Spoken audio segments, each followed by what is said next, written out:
அன்பானவர்களே, ஒவ்வொரு நாளும் இந்த வேத வசனத்தோடு கூட உங்களை காண்பதில் மிகுந்த சந்தோஷப்படுகிறேன்.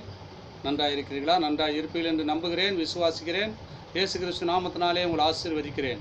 இந்த நாளிலே ஒரு வேத வசனத்தை காண்பிக்க விரும்புகிறேன். 3 யோவான் 1ஆம் அதிகாரம் 11ஆம் வசனம்.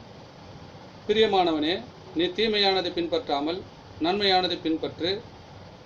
நன்மை செய்கிறவன் தேவனால் உண்டாயிருக்கிறான், தீமை செய்கிறவன் தேவனை காண்பதில்லை. நம்மளை பார்த்தாங்க ஆண்டவர் சொல்கிறார், பிரியமானவனே. எவ்வளோ காரியம், தீமையான காரியங்கள், தேவனை பின்பற்றாதபடிக்கு நம்ம இருந்திருக்கலாங்க.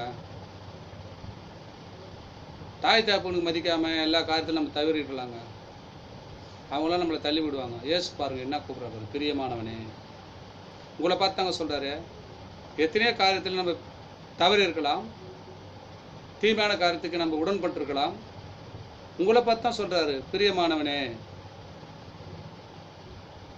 நீ தீமையை பின்பற்றாமல் விட்டுடுப்பா, தீமையை பின்பற்றாடப்பா, விட்டுருப்பா, எனக்கு நீ பிரியமான பிள்ளைப்பா. நீ உங்களை பார்த்து தான் சொல்கிறாரு, தீமையை பின்பற்றாதப்பா, நன்மையை பின்பற்று. நன்மை செய்கிறவன் தேவனால் உண்டாயிருக்கிறான்பா. நன்மை செய்கிறவனுக்கு தேவன் அநேக அற்புதம் அடையாளங்கள் செய்கிறாருப்பா. நீ ஏன்பா தீமையை பின்பற்றி சோரம் போகிற? பிரியமானவனே என்று ஆண்டவர் உங்களை பார்த்து பேசிக் கொண்டிருக்கிறார். நன்மை செய்கிறவன் தேவனால் உண்டாயிருக்கிறான். நன்மை செய்கிறவனுக்கு தேவன் உடனடியாக பதில் செய்து கொண்டிருக்கிறார். தீமை செய்கிறவன் தேவனை காண்பதே இல்லை. தீமை யாரெல்லாம் செய்து கொண்டிருக்கிறீங்களோ அவங்களுக்கு நன்மையே கிடைக்காது என்று ஆண்டவர் உறுதிப்படுத்துகிறார். தேவனை பார்க்கவும் முடியாது, விடுதலையும் கிடைக்காது. நம்ம என்ன பண்ணுவோம், டெய்லி என்ன பண்ணுவோம், அந்த பாவத்திலையும் அந்த சாபத்திலையும் இப்படி மாட்டிக்கொண்டு தான் இருப்போம். ஏன்னா நம்ம செய்வதெல்லாம் தீமை. அதுதான் ஆண்டவர் இந்த நாளில் அதெல்லாம் விட்டு விலகுப்பா, பிரியமானவனே என்று உங்களை பார்த்து கூப்பிட்றாரு. பிரியமானவனே, தீமையை இனிமேல் பின்பற்றாதப்பா, நான் உன் தேவன், உன்னை விடுவிக்க போகிறேன், உன் காரியத்தில் உனக்கு நன்மை செய்ய போகிறேன், எல்லா காரியத்திலும் உனக்கு சுகம் கொடுக்க போகிறேன், பயப்படாதப்பா, இனிமேட்டு அந்த தீமையை பின்பற்றாத என் பிரியமான பிள்ளைகளை. அநேகரை பார்த்து அவர் தாங்க அப்படி தான் கூப்பிட்றாரு, பிரியமானவனே, உன் ஆத்மா வாழ்வதை போல நீ எல்லாவற்றையும் வாழ்ந்து சுகமாக இருக்கணும்பா, அதனால தான்ப்பா உன்னை கூப்பிட்டு கொண்டிருக்கிறேன், நீ தீமையை பின்பற்றாதப்பா என்று கர்த்தர் உங்களை பார்த்து சொல்லி கொண்டிருக்கிறார். எங்கள் அன்பு பிள்ளைகளே, தீமையை விட்டுவிடுங்கள், நன்மை பெற்றுக்கொடுங்கள், ஆசீர்வாதத்தை கர்த்தர் உங்களுக்கு அளிப்பார். ஜெபிக்கலாமா?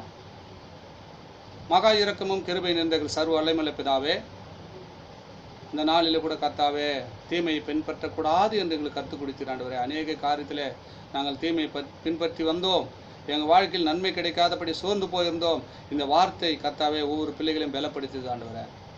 ஏசப்பா, அவங்க தீமையை வெறுத்து விட்டு நன்மை செய்வர்களார் கர்த்தர் அவங்களை நீங்கள் பலப்படுத்துங்கப்பா. அவங்க காரியம் கர்த்தாவே தீமையை பின்பற்றி அநேக காரியத்திலே கர்த்தாவே முன்னேற முடியாதபடிக்கு இருந்தார்கள்.